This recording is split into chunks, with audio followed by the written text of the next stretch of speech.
Why don't you read the Constitution and find out what you're supposed to do? I would go to Washington, I'd line up every member of Congress, and I have Ron Paul, who I believe is one of the more honest men in Washington.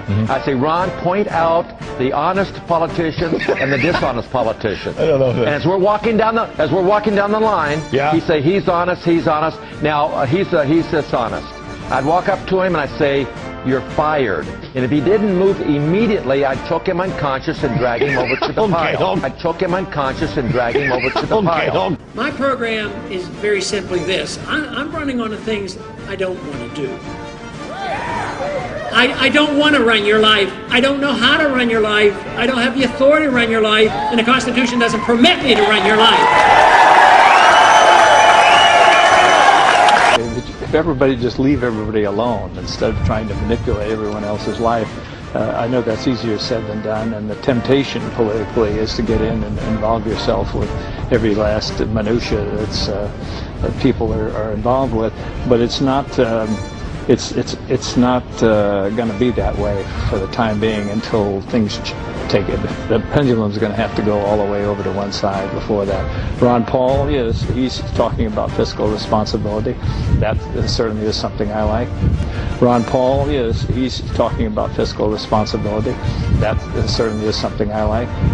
I have been talking about monetary policy for 30 years, and this is the first time in any presidential campaign in 100 years where the monetary issue has come up, and it's something that we have to deal with. We have to have honesty in money, because that will put honesty on the politician who can't spend money they don't have.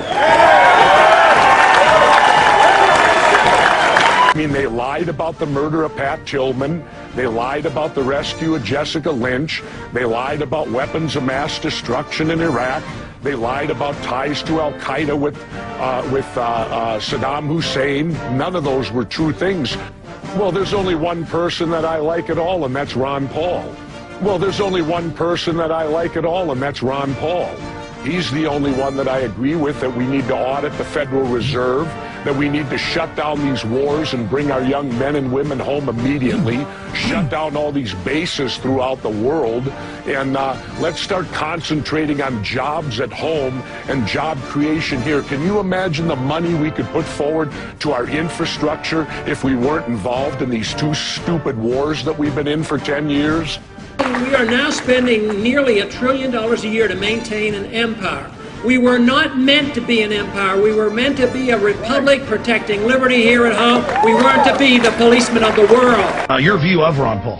Well, I think he's the only guy that's saying, listen, we need a radical restructuring of our government. And he's absolutely correct. And he is what a real conservative is supposed to be.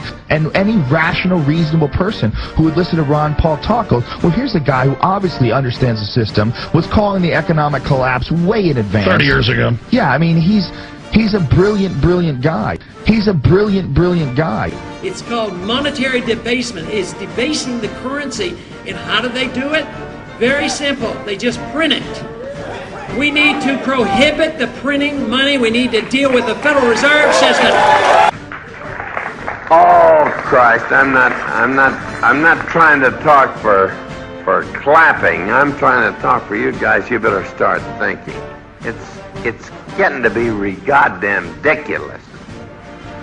If you guys don't start thinking as men, we're going to have a lousy country.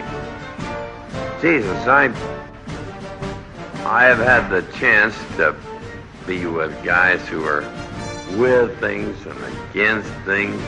And you know, Christ, you try as I try as a human being to listen to both sides of everything. But there's no both sides anymore. They're just trying to wreck our goddamn country. It's time for you younger guys to take over. There's a prairie fire going on there. The message is spreading. We do our job, and the best we can to spread the message, but the truth is the people like you have been spreading this message. The message is being spread, and fortunately the word of mouth now has some little tool called the internet. It's fantastic. Ron Paul is out there trying to make a difference.